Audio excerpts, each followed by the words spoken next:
Hi everyone, it's Justin at Voices for Voices. Thank you so much for joining this episode. As always, over 420 episodes strong. It's because of you we have a show, that we have the worldwide audience that we do over 100 countries, 1,000 cities. Our aim is for reaching 300 countries, 3,000 cities, and touching lives somewhere in the number of 3 billion or more. So we have bold goals, but with your help, if you can hit that subscribe button, give us a thumbs up, like, follow, all that great stuff is free. If you can do that, that'd be very helpful.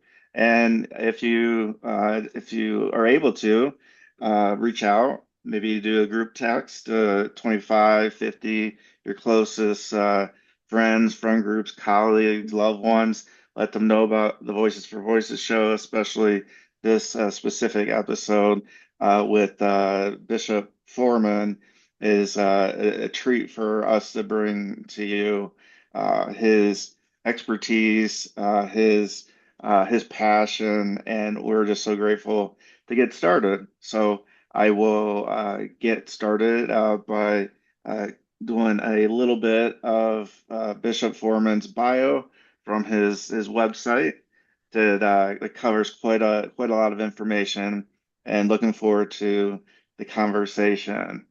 So all this is in quotes because I'm quoting directly from Bishop Foreman's website.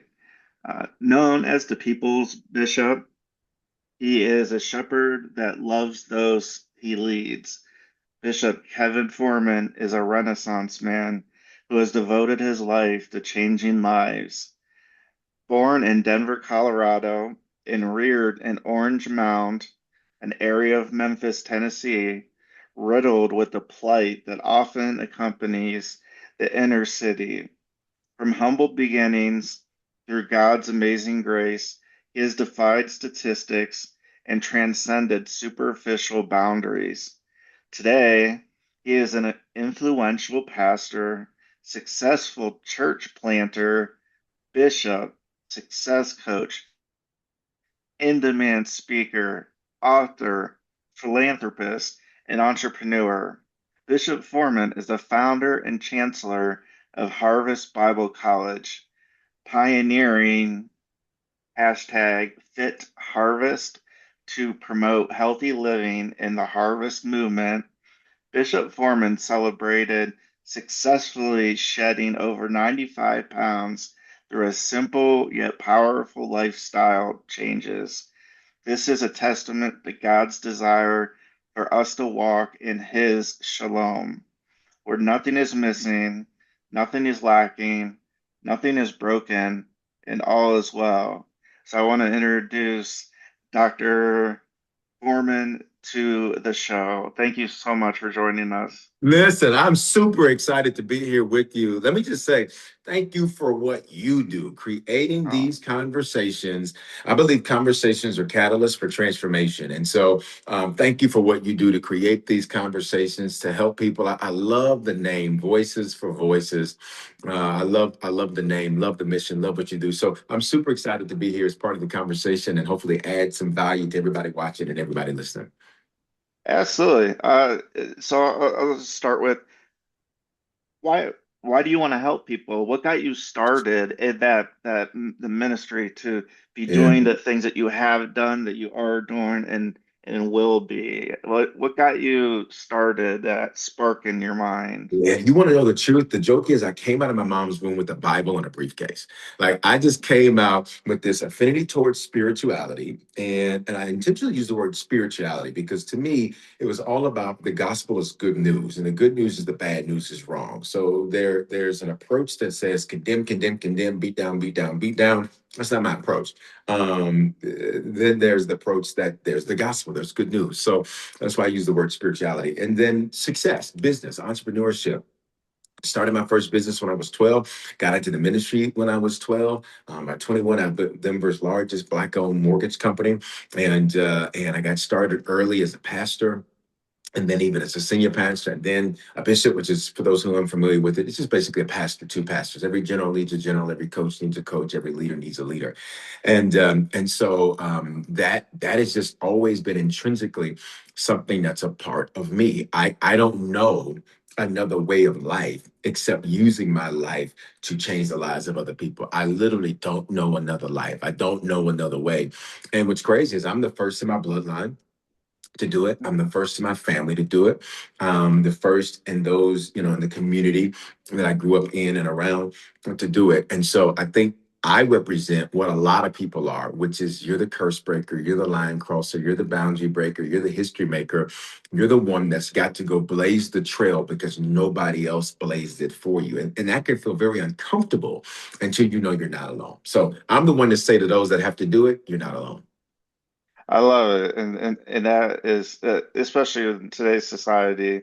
There's so much uh, so much division out there, and so to really bring people together in whatever way a person may feel that they can do that for you to do that and be that trailblazer, knowing that you are in a way a role model for so many that are looking to do things that you have done, or that they watch an interview, and they're like, man, like how do you speak so succinctly, and it's just incredible to have somebody with your passion too.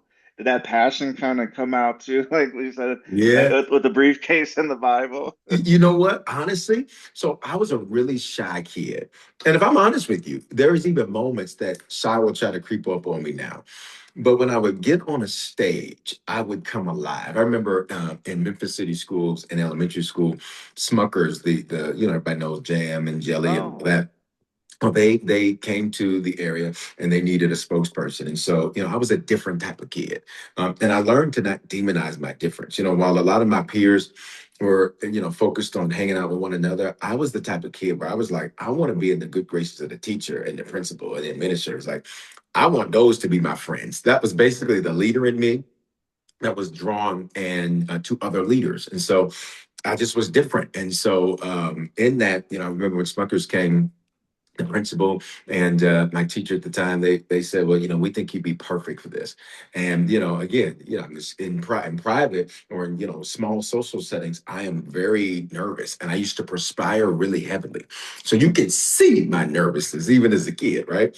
And so I remember though getting on that stage. And boom, I was like a fish in water. I can remember doing things. I remember even back as a kid, the commercial appeal, the newspaper in Memphis did a special deal back then. Like the technology of the day was like the homework hotline. Like that was cutting edge technology where a parent could call this line and get the homework for their kid that was recorded by the teacher. Of course, now that seems just the most antiquated, short of a chisel and type of thing. But in that, I remember being the face for that, and constantly being in positions and places where I was always in front of people. So I've lived majority of my life in front of people as a leader or influencer in some way or another. And so the energy of it, honestly, is just who I am. Like, this is who I am. So, it's difficult for me. I think for some people, the challenge they have is they're being something or someone they're not. And so mm. it's like they have to put it on, take it off, put it on, take it off. This is my energy. I am always this way. In fact, I feel a little low if you want to, but this is always my energy. This is always, I'm always smiling. I'm always excited. And I think that is just something that has developed over time, but it really comes, I believe, from a place of recognizing that I get to choose my emotions. I can be sad, or I can be mad, I can be frustrated, I can be angry. Emotions are indicators, and that's it. They are not facts. They're just feelings. And so I've learned I get to pick it. So I can be mad as all get out, but I'm still gonna have a good day. I could be frustrated as all get out, but I'm still going to have an amazing day. Because for me, I think that's a choice. And I think for so many people, like life is going to life. You're going to have things that hurt. You're going to have things that are painful. You're going to have things that anger. You're going to be betrayed. Life is a contact sport. If you're not taking hits, you are not playing it right. And if you play trying to avoid hits, you're going to normally get hit the most and the hardest, like football. If you're doing all this scrambling around and all of that, trying not to get hit with the ball, normally you're going to get hit. It's going to hurt. And it's going to be behind the line. You're going to lose progress. And so it's just a choice. It's just a conscious choice. I make that choice. I make that decision. And it's a daily decision that I make. It doesn't deny the reality of humanity and frustrating things and angering things or whatever, or sad things. But it just means I just decide. I get to pick my emotions. Yeah, that's so true. Marcus Aurelius, I believe, uh, said that very thing Mhm. in his work that uh, we are who we are inside. So whatever belief we have internally, that's our choice. We can't Mhm. impact things outside of our control, but Right. we can impact things internally. And Right. so there are going to be things there's going to be high points, there's going to be low Yep. points, and Yep. everywhere in between. So if Yep. somebody is watching and listening, what would you tell them to get started if they're I'm not that an age matters, but Yep. they're in their formative years and they're like, I want to make a difference. I want to serve people. Yeah. What would you say to them? I would say, and I love what you said, not that age matters, because any time is the right time to do anything, right? Like sometimes I'm waiting on the perfect time. And there's this scripture in the Bible that says, if you're waiting on the perfect time, you're going to get nothing done. And so for me, I don't care if you're, 20, 40, 60, 80. If you got a pulse, there's still a plan. There's still purpose in you. There's still life you are meant to live. That's why you're still here. At some point, I think every person has to ask themselves the question, why am I still here? How did I survive what I survived? How did I make it out of? You cannot tell me that you made it through the things you've made it through, survived the things you survived, come out of what you've come out of, dealt with what you've had to deal with, endure what you've had to endure just so you could go to work, pay bills, have babies, and die. Or whatever that sequence might be. Maybe you pull the babies out, put a dog in there, whatever. At the Yeah, end of the day, you cannot tell me that that is the only reason that you're on the planet. And so, that being said, at any age, any time is the right time to do anything. It's the moment you make the decision. For me, because it was intrinsic in me, it just became my lifestyle, my way of life. And over life, it took on many forms. It took on forms in business. It took on forms in ministry. I remember, always looking at the things that gave me a burden and that the things that bothered me. Whatever bothers you, that's where you're supposed to be a blessing. Whatever aggravates you, that's normally the thing you're assigned to. Like, why doesn't somebody do something about that? You do it. The reason it bothers you is because that's the thing you're supposed to be a blessing in. The thing that aggravates you, that's the thing you are assigned to address. You're assigned to fix. You're assigned to add your voice to the conversation. And so for me, I'd say to anybody, it's always a good time to start. Number two, it's always a good time to start with one step. With one mm, step. Like a lot of times, I think people don't do things because it's overwhelming. I remember when I started looking in, and this is a totally different subject, but same principle. mhm. When I started looking into crypto, this is years and years ago before it was sort of more mainstream. I was like, what is this? I said, this is the most confused. Like, I was completely confused. And then one day I made a lot of money off of it. And then a couple of weeks later, I was like, where's my money at? Like, it was Yeah. that type of a thing. And I remember thinking, man, this is so overwhelming. I said, the only reason it seems overwhelming is because I am trying to do the whole thing at one time. I am trying to crash course into this and go from A to Z and be a crypto expert in 2 weeks. That's not Mm. necessarily the way it works. I think for most, the feeling of being overwhelmed is what stops them from taking the next steps. And I say this to people I coach, whether they're executives or everyday people or supervisors, managers, pastors, leaders, whatever your life is. I say this: how would you eat an elephant?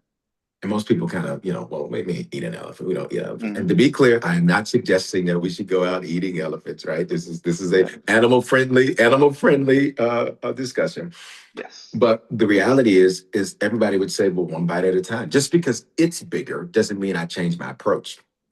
Um, Bingo. Same thing is true with life. Just because you're approaching something big doesn't mean you change your approach. You approach it one bite at a time. Same way you'd eat a hamburger, same way you'd eat, some fries, same way you'd eat my favorite, cheese and bread, those two together, virtually in any combination. I me love it. too.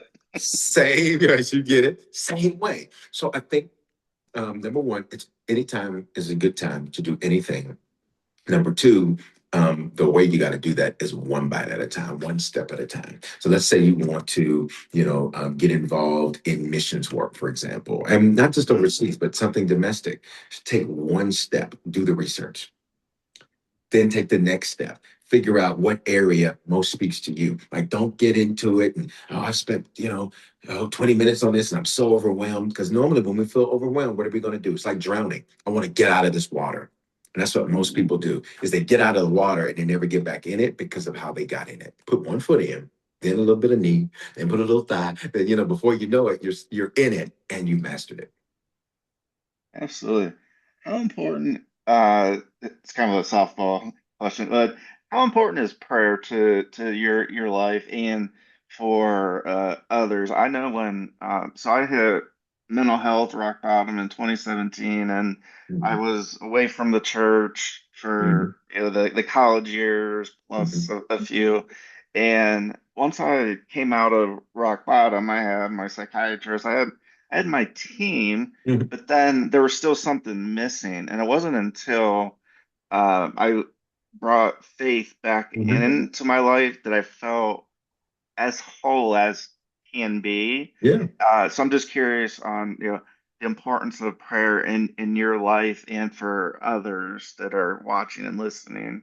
Yeah, great question. I think for me, it is quintessential. I view it like this: any relationship without communication isn't a relationship. That's right. And so, when often you'll hear people talk about their relationship with God, and what most people have is a transactional relationship with God, not a relationship with God. What's the difference? A transactional relationship is like what you have with your bank.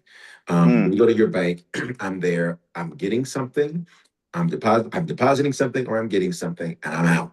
Most people don't sit in the bank all day and talk to the bankers and, hey, how you doing? You good? How you feeling? You good? Not that you don't have minor conversations, but most people aren't going in and spend the day back and forth. Hey, Bob, yeah, you doing good today? Yeah, how's my account looking? What I mean, most people aren't doing all of that. It's the same way with God. To me, if it's just a transactional relationship, you only go when you need something. You only Mm. call on when you need something. And now flip that around.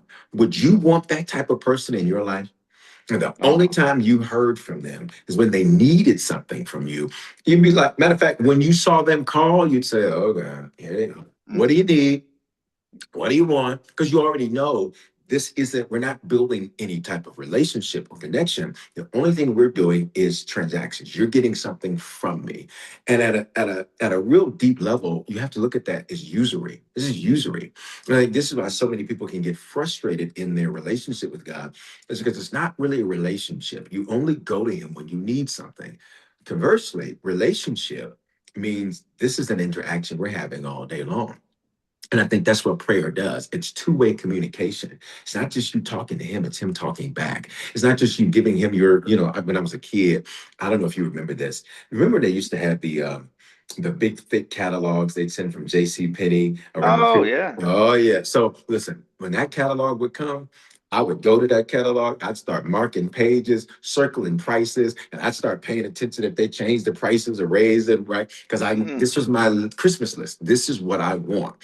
mm, And the reality is, I think for many, that's what their relationship, air quotes, has become with God, is that this is the list of things I want. This is everything I want you to do. Thank you.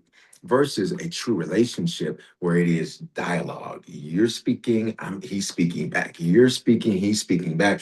And I don't have to wait to the end of the night to put my hands together like this and say, now lay me down to sleep. This is a conversation that can happen throughout the day. Like, what relationship do you not speak to your the person you're in relationship with all day? Like, you don't talk to them all day except, hey, how you doing? How's your day? Okay, great. That relationship is over, and you two are the only ones that don't know it yet. Real relationship is communication. So to answer your question, how important is prayer? To me, it is quintessential in the sense that I don't know how you do life without having conversation with your manufacturer. I don't know how you do life without Mhm. communicating with who made you, who designed you, who developed you, and being able to cast your cares upon Him. Like, listen, prayer is the reason I've lost my mind. Mhm. Right? There's Yeah. a scripture in Luke 18 that says, men, and of course, women, men ought to always pray, meaning mankind ought to always pray and not lose heart. Translation, pray all the time, you won't lose your mind. So to me, Mm. it's the reason. Some people say, Bishop Foreman, how have you dealt with everything you've dealt with and you do all the things you do? It is because of prayer. It is not just because I've developed amazing skills, although I've had to do that. It is because I recognize, listen, if I don't pray, I'm about to lose my mind up in here, up in here. Yeah. Oh yeah. Yeah. DMX in there. Yeah, come Yeah. on, exactly. You got the reference. Yeah. Oh yeah. Uh, it, I recently, I don't know the time frame, but recently I either read or heard an interview with Michael Jordan, and people are asking about his political affiliation Mhm, of what side of the aisle do you belong mhm, to, mhm, and then he said he goes, I'm not gonna. He goes, I'm independent. mhm, Uh, he goes because there's Democrats, Republicans, Libertarians. mhm, They all buy sneakers, so mhm. it, I'd be doing myself a And disservice this of serves. cutting off of like potentially half the country, give or take. And I like on your webpage how you cover that as well, that you're talking and speaking, and it doesn't matter where somebody stands politically, and we're also implementing that of if a candidate wants to come on and they want to talk and share, that's Mhm, great. And we just got mhm, done having a candidate on mhm. last night, and we got it's not even live yet, and we're already getting the hate mail, and they're like this, and this. So to your point, if you're not making uh, if you're waiting and then you get hit and it's going to hurt more, then instead of just saying, okay, there's going to be things that are going to happen that are going to be good and bad, and when you're doing things. Um, anyway, so I like that approach that you have because it, you want to reach all people. You want to help all people, and it comes down to just being a plain old human being. Yeah. Where did that philosophy come? Great question. When I saw that there was nothing to win by taking sides, there's nothing to win, Mm-mm. right? Other than to reinforce an ideology that, frankly, may change. So to me, there was nothing to win. I discovered this a long time ago. Full disclosure, since we're on the topic, I'm an independent, also not a Democrat nor Republican. I am pro people. I am, I'll say that very loud and strong. I am pro people. I am not anti people. I do not believe that I think the government should just stay out of people's lives in all ways, all days, right? As much Mm-hmm. as possible, with appropriate, regulation, et cetera, et cetera. So that's just the high level. So to be clear. Yeah. That being said, I remember it was years ago. I had to learn this lesson because one of our core values is we don't take sides, we take over. And that's just a general belief that we weren't sent, to just be passive bystanders in life. We were sent to have a positive impact. There are some Christians that believe in doing that, that they need to legislate morality and force their view on the culture writ large and say, we're going to legislate how you live, and that's going to make you moral. That's some people's belief. I don't believe you can legislate morality. I think at the end of the day, like, God gives people choices, you give them choices. And I mean, you're not giving them choices. God gave them that choice. So if you say, with liberty and justice for all, one nation under God, okay, well then give people what he gives them. So that's high level. That being said, now I can imagine some people already trying to say, "Oh, he leans this way or that way." Mm-hmm. Your mama. No, I'm just joking. I'm just joking. I'm just joking. I'm just joking. No, I'm just joking. Y'all get that. I I like know. that fun. But in that, what I discovered, I remember years ago, we're doing something to essentially create a 5 minute period in the school day that would allow kids, if they wanted to pray, meditate, sit there, play on their phones, whatever, they could do whatever. And it was simply a proposal that was designed. When I looked at the school system, I said, the school system is, if you look at the stats, most of them are not trending in the right direction. And a lot of this isn't just academic stuff. This is life stuff. Kids don't have time to just, they just dealt with stuff at home. They just dealt. And so it was very simple. The goal was not to get quote unquote prayer back in schools. It was not the goal. The goal was to give the option, and it was just to start a conversation. Well, here's what happened. We got it through the initial process to get it on the ballot in the state of Colorado. The state notified the media before we were notified that it got there. So there was another step we'd have to take it before it make it to the ballot. The hate I got, Mm. I mean, you got threats, death threats. I got threats to burn down the building. We're going to come picket your building with signs. It was just the craziest stuff, too. Like, I was just like, we're going to picket with signs of, babies and things. I just, what are you Yeah. talking about? I was like, what are y'all talking about? We had teachers call and boldly leave voicemails threatening us and threatening me.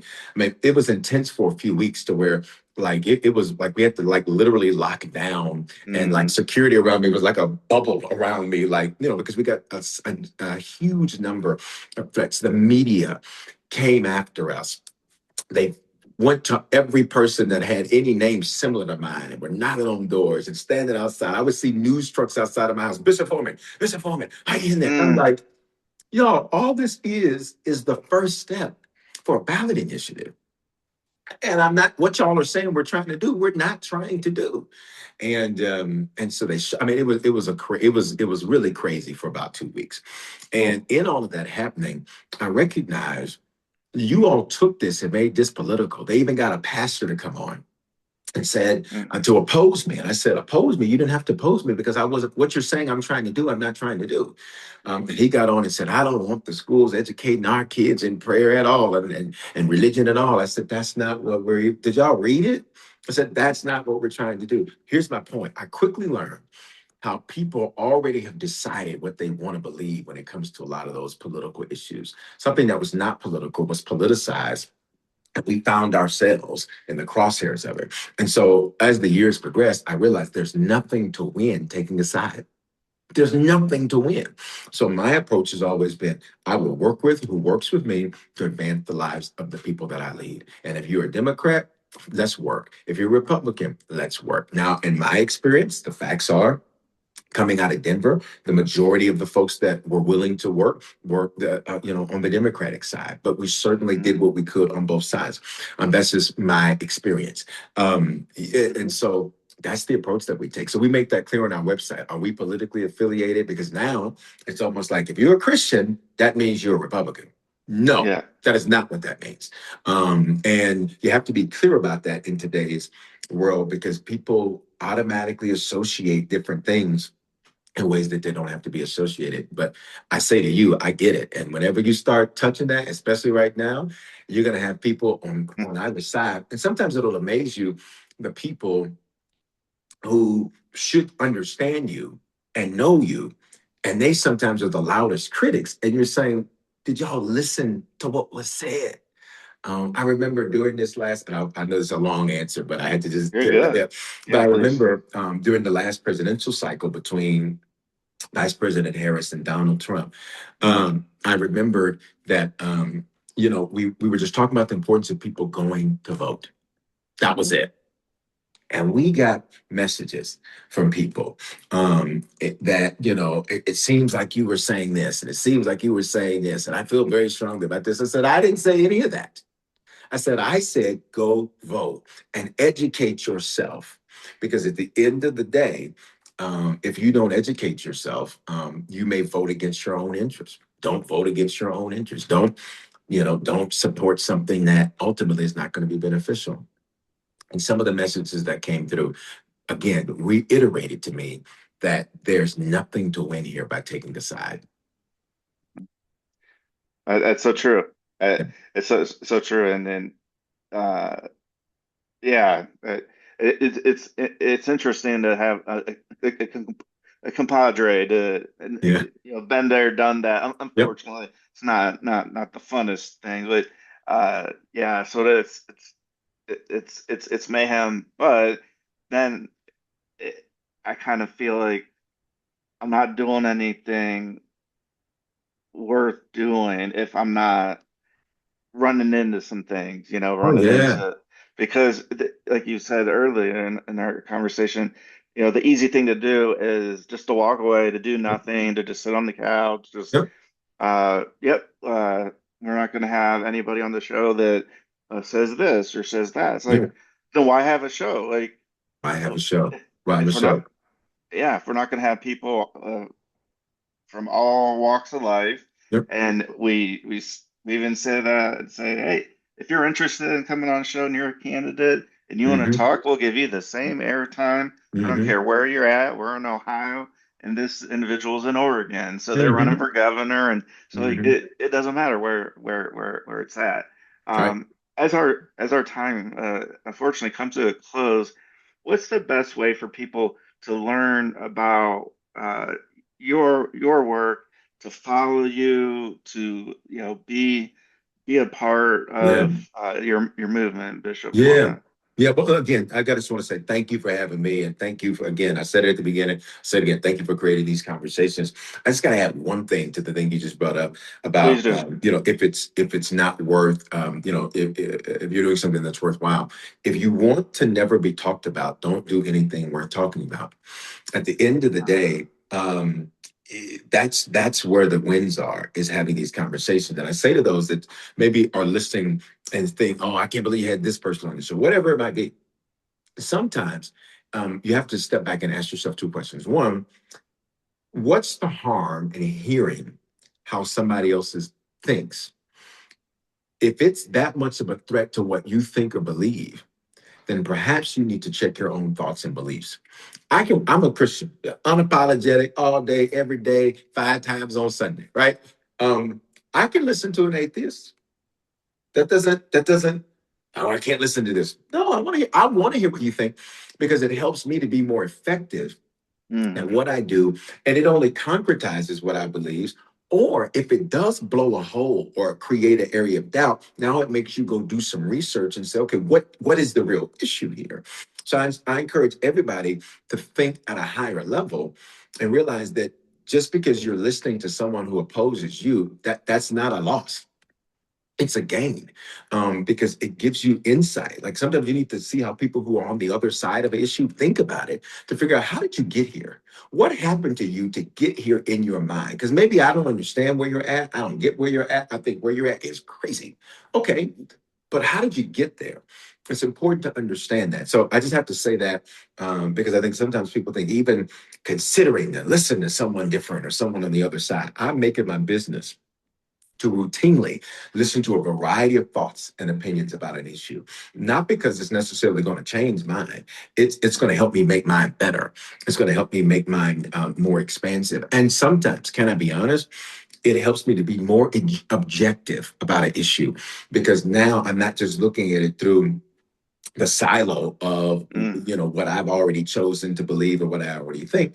It helps me to expand. And I think that's why people call me the people's bishop, mm, because I have the ability, I don't care what your background, white, black, tall, short, no matter your background, everybody included, nobody excluded, to connect with people.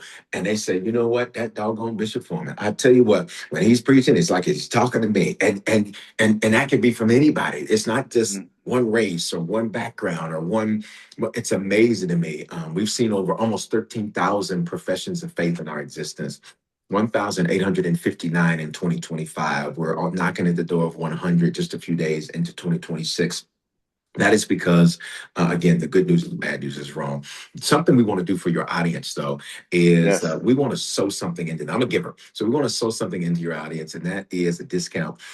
We've got tons of books from being a history maker, evolving into the best version of yourself, making money moves, the art of getting your finances in order, Sins of the Fathers, breaking generational curses, patterns of behavior. Tons of books that I wrote, and I'll just tell you for the men in your audience, fellas, I Yeah. wrote the books to be short. So, because sometimes they say men don't read. They are short reads, fellas. You will love these books. Ladies, you're going to love them because there's lots of stories and like they're perfect for everybody. And we want to show that. So people, and give you a discount is what to be specific. And so if you just text the word bishop to the phone number 55498, it'll Okay. get you connected to our text spam, and you'll get a text back that shows the discount code. People can get books, music, messages, more. We have an app that's got tons of resources, messages, so much that we didn't even get to talk about. And people can do all of that through going to Bishop Foreman, FOREMAN.com. Or again, special just for your audience, text the word bishop to the phone number 55498, and they can get the information for our online store and get access to the books and all that and find out more. And last but not least, on social, you can shoot me a DM. I actually respond to them. And I get hundreds and hundreds and hundreds of messages a day, so it takes me a minute, but I actually make it my business to respond to socials and what have you, and so people can connect and move in that. So would love to connect with your audience. And again, thanks for having me. Oh, you're welcome, Bishop Foreman. And a beautiful conversation. So happy we were able to make it happen. I breath of fresh air to just have a human human conversation and share information. And I'm with you that we can choose not to listen to others, or we can choose to listen to others, Mhm. or if it's that much of a harsh topic, we can always just change the channel. We don't have to. There you go. We, there's thousands of shows out there, and or even more than that. And so that's the way I look at it. And I tell our audience, I say, hey, like it's okay. Like you're probably gonna like some shows, and you're probably not gonna like some. If you don't like it, that's fine. Just go somewhere else. Don't come on and share the hate and the threats and that. Just move along, because I don't have time in the day for me to do that, to reach out to people. It's like if I don't agree with it that Yep. much, I just do something else. And Go. it's the easiest thing to do. Yeah. It's Yeah. like I just don't have to do anything. I don't even have to turn on YouTube or Mhm. Apple or any of that. But it's been truly a blessing having you on, Bishop Foreman. Thank you for Thank you. the mission work, for the coaching, for just being so authentic and so transparent, especially as you mentioned at the beginning about you coming out with a briefcase and a Bible, being born, that this is just like this is what you do, and it's where you thrive, and I think that that's a cue to anybody in our audience or other audiences, is when you find that something that you're doing well and you like doing it, that's probably something you should maybe at least take a look at and Yeah. see if it's something that, okay, like, do I want to do that for a career, or maybe not. But uh, thank you so much. I'm just tickled that you come on the show, and we were able to get it to work out. And love to have you on the show again, as time and schedules permit, to get into some of those other topics. Um, and so thank you, Bishop Foreman. My pleasure. Thanks for having me again. I would love to do that anytime. I'll let them know. You send the invite, Yeah, we'll shut down whatever we're doing because I'd love to be let, with you. Absolutely. And thank you, our viewers, our listeners. Please check out Bishop Foreman. We'll have all the links in the description so you can head out, especially that texting code to get you that discount, so you can get that code to check out the content, the media that Bishop Foreman has. And until our next show, we just hope that you are and continue to be a voice for yourself or someone else in need. We will talk to you on the next show. Goodbye.